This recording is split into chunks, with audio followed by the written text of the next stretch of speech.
On the morning of December 9th, 1945, a bitter wind swept across the dock at New York Harbor as the USS General W.G. Hahn prepared to berth. Among the hundreds of souls aboard were 37 women who had spent the war years behind barbed wire, their lives suspended between guilt and innocence, between a shattered homeland and an uncertain future. These were German women prisoners, classified as dangerous nationals during wartime, now being transported to American soil for processing and potential repatriation. The ship's horn bellowed through the gray dawn, and Margareta Hoffman pressed her thin fingers against the cold metal railing, watching the Statue of Liberty emerge from the morning mist like a phantom promising something she dared not name. Margaret had been 23 when the war began, a schoolteacher in Hamburg with dreams of poetry and perhaps a family of her own. Now, at 29, her face bore lines that spoke of hunger, fear, and the peculiar exhaustion that comes from years of uncertainty. She had been arrested in 1942, accused of spreading defeatist sentiment after a neighbor overheard her expressing doubt about Germany's victory.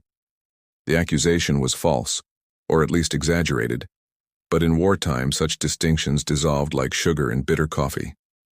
She spent 3 years in Ravensbrück concentration camp, not as a political prisoner in the truest sense, but as one of thousands caught in the machinery of suspicion and state paranoia. Beside her stood Frieda Schneider, a former nurse from Berlin, and Clara Weber, who had once managed a bookshop in Munich. All 3 women wore identical gray wool coats provided by Allied relief organizations, garments that hung loosely on frames diminished by rationing and stress. They spoke little during the crossing, each woman trapped in her own labyrinth of memory and apprehension. What awaited them in America? Would they be treated as criminals, as enemies, or as something else entirely? According to historical documentation preserved in the National Archives, this particular transport represented one of several movements of civilian internees during the immediate post-war period, a time when the Allied powers struggled to categorize and process millions of displaced persons across Europe. The women aboard the General W.G. Hahn existed in a peculiar liminal space. They were neither war criminals facing prosecution nor innocent refugees seeking asylum, but rather individuals whose loyalty had been questioned by their own government, and who now found themselves in the custody of their former enemies. The processing facility at Fort Dix, New Jersey, loomed before them as military trucks transported the women inland. It was a sprawling complex of temporary wooden buildings, watchtowers, and endless chain-link fencing that reminded Margaret uncomfortably of the camp she thought she had left behind.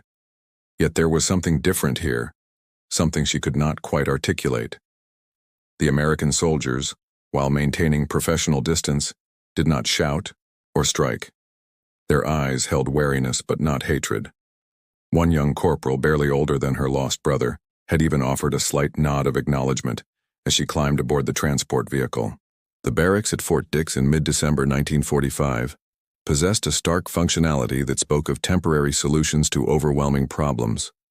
Row upon row of wooden structures painted in military olive extended across former farmland, housing not only German women prisoners but also Japanese-American citizens awaiting resettlement, Italian POWs, and various other categories of detainees that the massive bureaucracy of war's aftermath struggled to process.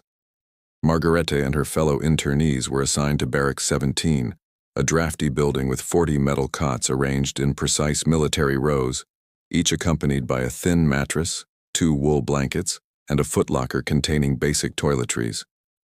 Lieutenant Sarah Morrison of the Women's Army Corps oversaw the intake processing, a methodical woman in her mid-30s whose clipboard never left her hands. She spoke no German, relying instead on a young translator named Private Joseph Brenner, whose family had emigrated from Bavaria in 1928 and who possessed the uncomfortable role of bridging 2 worlds that had recently been locked in mortal combat. Through Brenner's halting translation, Morrison explained the camp regulations: roll call twice daily, work assignments would be distributed within 48 hours, movement beyond designated areas was strictly forbidden, and cooperation would be noted favorably in their eventual case reviews. Clara Weber, the former bookshop manager, raised a tentative hand. "When will we know our fate?" she asked in German, her voice carrying the educated refinement of Munich's academic circles. Brenner translated, and Morrison's expressions softened almost imperceptibly. "That's above my pay grade," she replied. "The State Department and military intelligence are reviewing each case individually. Could be weeks, could be months. Best advice I can give is to keep your nose clean and follow the rules." The first night in the barracks passed slowly, filled with whispered conversations and suppressed sobbing. Frida Schneider, the nurse, moved quietly between the cots, offering what comfort she could to women whose nerves had been stretched to breaking. Many had children back in Germany. Some had husbands missing on various fronts, and all carried the weight of not knowing whether their families had survived the final violent months of the war and the chaos of occupation that followed. The kitchen itself was a revelation. Industrial stoves gleamed with regular maintenance, enormous pots hung from ceiling hooks, and the pantry and cold storage rooms contained quantities of food that seemed almost obscene to women who had spent years calculating survival in terms of grams and calories. Patterson ran his domain with military efficiency, but also with an unexpected generosity of spirit. He demonstrated proper techniques for American cooking, corrected errors without cruelty, and maintained standards while acknowledging that his new workers were learning an entirely foreign culinary tradition. It was on their third day in the kitchen, December 13th, 1945, that the bacon appeared. Patterson was preparing breakfast for the camp's military personnel, and part of the menu included bacon, eggs, and toast, a standard American breakfast that represented normalcy to the soldiers but appeared as exotic luxury to the German women. The strips of cured pork sizzled in massive skillets, releasing an aroma that filled the kitchen with smoky, salty richness. Patterson noticed her distraction and paused in his work. He studied the women for a moment, these former enemies now under his supervision, and something in their gaunt faces and hollow eyes seemed to move him. He reached a decision that would later become part of camp legend, a small gesture that revealed something fundamental about the difference between confinement and captivity, between punishment and pragmatic necessity. Sergeant Patterson wiped his hands on his apron, a white garment stained with the evidence of countless meals, and called for Private Brenner. The translator arrived quickly, accustomed to being summoned when communication required more nuance than pointing and demonstration. Patterson spoke quietly, gesturing toward the women who had paused in their work, their attention divided between their assigned tasks and the remarkable abundance surrounding them. "Ask them if they've eaten this morning," Patterson instructed, his Georgia drawl thick with genuine concern. Brenner translated, and the responses came hesitantly. They had received camp rations at breakfast, oatmeal, weak coffee, and a slice of white bread with margarine.